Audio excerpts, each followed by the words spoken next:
We are now funding a collaboration among the states of Washington, Oregon, and California.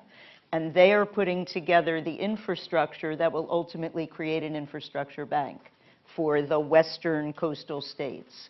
And it's the governors and the state treasurers together, and I think they've recognized quite correctly that innovation is about process as well as product. And before they're able to create the product, they really have to align and platform the kinds of issues, which are time frames, payback. State budgets don't have 10-year budgets, and so how can they really give a payback horizon? And so they are actually building the kind of infrastructure, including multi-year budgeting in their states, that would allow the attraction of private capital, aligning the policies that would really do that. And they're ready to roll in about 18 months, I would say, from now, to really begin to attract large private investment with regard to infrastructure, which they think is going to be in the next 15 years about $1 trillion of needs, and which they don't think they can get through conventional bond structures. So that's a new kind of both debt and equity structure. Yep. Can I just interrupt for 1 second? These 4 states are... 3 states. 3 states. Mm-hmm. They're not going to wait around for the discussion of the 47th version of the Federal Infrastructure Bank?